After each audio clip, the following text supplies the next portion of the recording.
Значит, вы меня просто достали. Кто такая? Пошла дегенде. Почему ты не имеешь права моему ребенку тоном разговаривать? Ты кто такая? Senin собственный школан бы. Собственный школан бы. Отойди весь на своем ответу. Ты кто такая? Ректор бы. Директор бы. Кто такая? Ты просто учительница. Пошла. Куда ты стала? Садыр Жапаров окуучунун апасы мугалимди тилдеген окуяны көрүп абдан капа болгонун билдирди. 45 мүнөттүк сабакты ата-эне, директор эмес, керек болсо министрдин да токтотууга укугу жок. Ал эми жогорудагы окуяда сабак үзгүлтүккө учураганы аз келгенсип, мугалим деген улуг аттын кадыр баркы тебеленип, мугалим болом деген канча окуучунун шагы сынганын көрүнүп турат. Мындай түркөлүккө эч качан жол берилбеши керек, деди президент. Буга чейин жаңжал салган аялга 1000 сом айыппул салынган. Кейиштүү бир окуяга токтоло кетким келип турат. Бир окуучунун апасы мектеп мугалимин баламды урушасың деп тилдеген жагдайды көрүп, абдан капа болду. Сабак маалын 45 мүнөттүк сабак учурунда ата-эне түгүл, ошол мектептин директору эле эмес, керек болсо министр дагы барып, ошол сабакты токтотууга укугу жок. Ал эми жогорудагы жосусуз жорукта 45 мүнөт сабак токтогон аз келгенсип, мугалим деген улук аттын кадыр баркын тебеленип, ошол жерде мугалим болом деген канча окуучунун шагы сынганы уже көрүнүп турат да. Мындай түркөйлүккө мектепте да, бала бакчада да, керек болсо коомчулуктун кайсыл жеринде болбосун жол бербешибиз керек. Биз мугалим менен тарбиячыны ушундай салтанаттуу иш-чараларда эле эмес, иш жүзүндө коргоп, колдоп, көтөрүп алышыбыз керек. Тамга таанытып, көзүбүздү ачып, ушул деңгээлге жеткирген мугалимдерибиз менен тарбиячыларыбыз бир эле мектеп менен бала бакчаларда эмес, кайсы жерде болбосун бийик сый урматка татыктуу болушун камсыз кылыш бул мамлекеттин милдети. Садыр Жапаровго 2 жолу, Камчы Экташиевке 5-6 жолу кол салуу аракети болду. За все эти годы, за 4 с лишним лет, я уже 5-й год работаю главой спецслужбы нашей страны, на президента было подготовлено двух покушений. Мы это прекратили,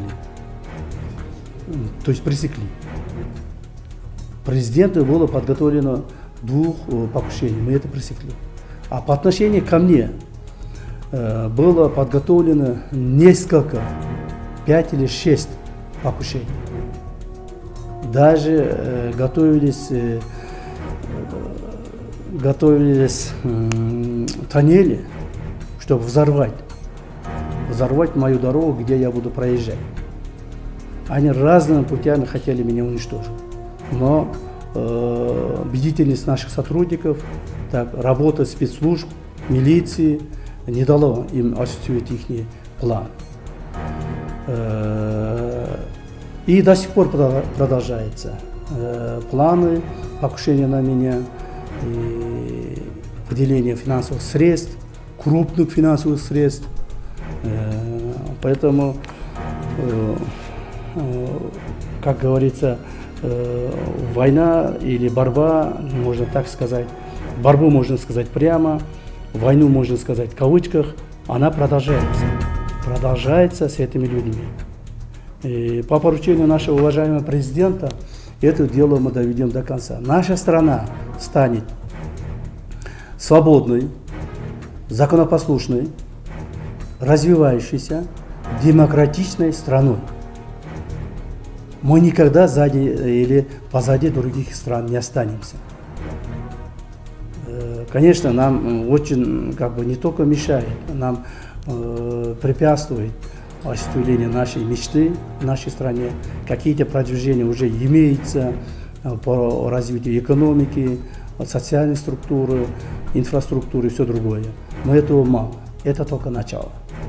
Я очень надеюсь, что все те поручения, которые данные нам нашим уважаемым президентом Садыром Ходжаевичем, мы будем исполнять в срок и с гарантией. Бензин менен дизель кымбаттайт. Кыргызстанда жаңы жыйым киргизилет. Жогорку кеңеш өлкөдөгү жолдорду оңдоо, куруу, кароо үчүн жыйым алууну караштырган мыйзам долбоорун 3 окууда кабыл алды. Эми ал президент кол койгондон кийин 2025-жылдан тарта иштей баштайт. Мыйзам долбоору боюнча аталган жыйым бензин жана дизель майын чыгарган, импорттогон компаниялардан алынат деп каралган. Бирок бул документ ким көп айдаса көп төлөйт деген принцип боюнча иштелип чыккандыктан жыйымдын акчасын акыр аягы айдоочулар төлөп калат. Андан түшкөн акча жол фондуна берилип, жол оңдоого, кароого жана башка иштерге жумшалат. Бул мыйзам кабыл алынгандан кийин бензин менен дизелдин баасы кымбатташы мүмкүн болгондуктан парламенттин отурумунда депутат Кубанычбеков күйүүчү май кымбаттайбы деген суроо салды. Транспорт министринин орун басары Бекназар Базаралиев күйүүчү майдын баасы кымбаттай турганын мойнуна алып, бирок өтө көп көтөрүлбөй турганын айтты. Учурда күйүүчү майдан канча жыйым алынары өкмөт тарабынан эсептелүүдө.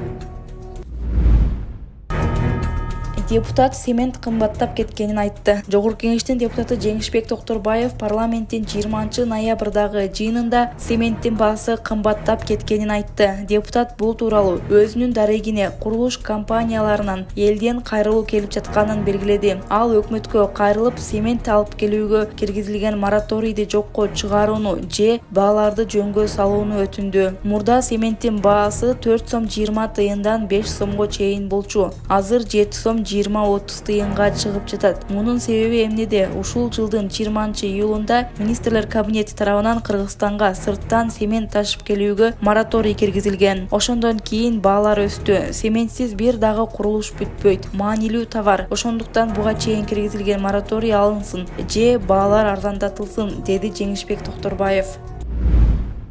Бишкекте интим көрсөтүүчү жай уюштурган шектүү аял кармалды. Бишкек шаарында интим кызматын көрсөтүүчү жай уюштурууга шектелип аял киши кармалды. Бул тууралуу бүгүн 20-ноябрда 1-май райондук ички иштер бөлүмү билдирди. Маалыматка ылайык 18-ноябрь күнү саат 12:30 чамасында милицияга Абдрахманов көчөсүндө жайгашкан көп кабаттуу үйлөрдүн биринде кыздар интимдик кызмат көрсөтүп жаткандыгы тууралуу маалымат түшкөн. Билдирүүнү тактоо үчүн атайын топ дарекке барган. Ыкчам тергөө тобу ал жерде кыздар интимдик кызмат көрсөтүп келишкенин аныкташкан. Тергөөдө кыздар Ш аттуу аял үйдү ижарага алып, сойкулук жасоого шарт түзүп бергенин жана мындан түшкөн акчанын бир бөлүгүн өзүнө алып тургандыгын айтып беришкен. Бул факт боюнча кылмыш жаза кодексинин 160-беренесинин сойкулукка жана ыпластыкка көмөктөшүү негизинде кылмыш иши козголгон. Шектүү катары 38 жаштагы жаран кармалып, убактылуу кармоочу жайга киргизилди. Учурда тергөө иштери уланууда.